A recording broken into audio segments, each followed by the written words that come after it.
Assalamu alaikum dear students. Today we are going to discuss another conic section which is hyperbola. You know geometrically what is hyperbola? That is when plane intersects the two double-napped right circular cone at an angle which is less than alpha, where alpha is the angle at the vertex of this, or simply the angle of generator of the cone. Now today we will discuss this hyperbola analytically. What is the definition of this hyperbola, how we define this hyperbola. Now a hyperbola is the set of all points in the plane, that is those points in the plane the difference of whose distances, that is the difference of the distances of those points from two fixed points is constant. Like here, this is hyperbola, that is this one, and this is the hyperbola. If we consider two fixed points, say for example f1 and f2, and consider a point p1 on this hyperbola, then by definition this difference means p1 f2 minus p1 f1. Here we have to subtract this smaller distance, that is p1 f1, shorter distance from p1 f2, that is from the distance of this point from the further point, which is f2. Similarly, if we consider p2, another point on this, then difference is p2 f1 minus p2 f2. Or third point, say for example p3 on this, then p3 f2 minus p3 f1 should be constant. That is, these distances, the difference of these distances should be equal, and that should be constant. Now here two fixed points f1 and f2, these are called as the foci of this hyperbola. The line through this f1 and these foci, that is f1 and f2, is called as the transverse axis of this hyperbola.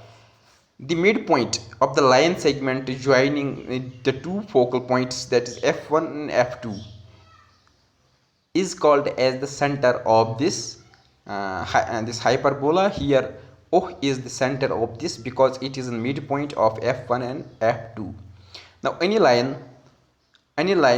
through this center, that is through this O, and perpendicular to the transverse axis is called as the conjugate axis of this hyperbola.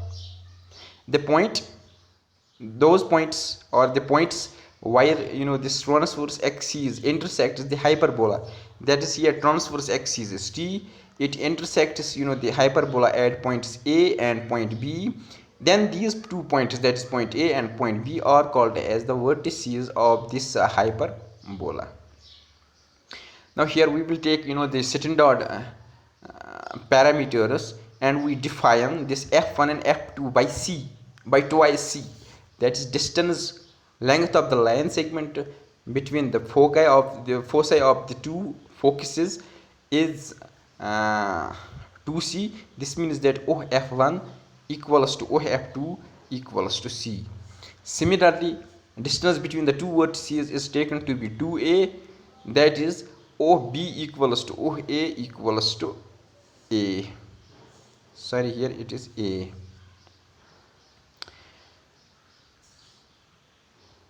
Clearly this c is greater or equals to a. Usually in general cases this c is greater than a, but in some particular cases c equals to a. So we will take c greater than a and define another parameter b equals to root of b square minus a square. Then twice b is called as the length of conjugate axis of this hyperbola, while as 2a is called as the length of transverse axis of this hyperbola. How to find this constant, that how to find the constant, that is the sum of differences of a distance of a point from two fixed points is constant. We will determine such constant. Now let P, A, B, or 3 points on the hyperbola, like here P is the point on this hyperbola, A is also on it, and B is also on this. Let F1 and F2 be two fixed points. Then by definition, when these 3 points are in parabola, then the sum of the differences is constant, that is Pf2 minus Pf1 equals to Af2 minus Af1 equals to Bf1 minus Bf2. Now AF2 minus AF1 equals to, here AF2 is this distance. It can be written as OA or AO plus OF2 minus, here AF1 can be written as OF1 minus OA. Here OA equals to A, OF2 equals to C minus OF1 equals to C, because distance between two fixed points, that is foci, is 2C. That is why OF2 equals to OF1 equals to C.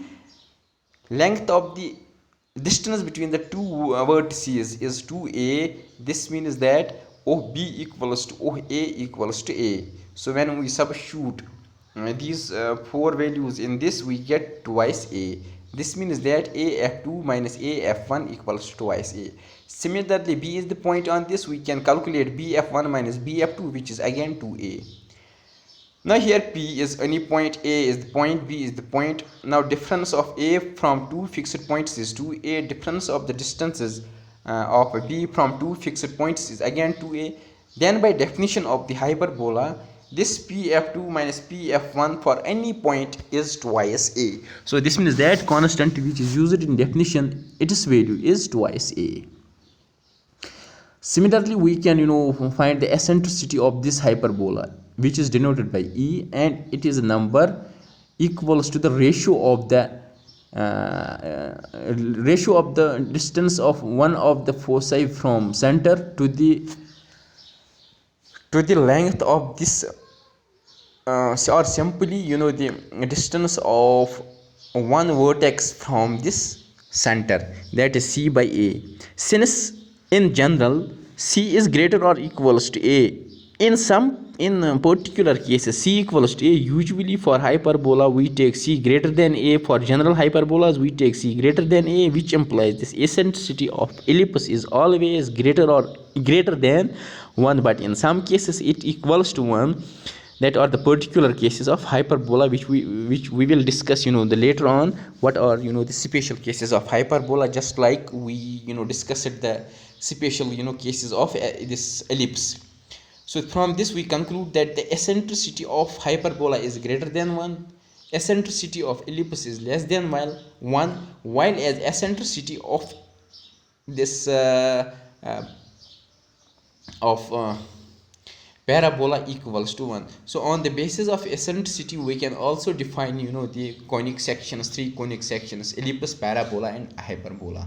Because for hyperbola eccentricity is greater than 1, for parabola eccentricity is less than 1, while as for this parabola eccentricity equals to 1. So in this way we define this hyperbola. Inshallah in tomorrow's video lecture we will discuss the second order equations of hyperbola and its latest rectum. So thank you.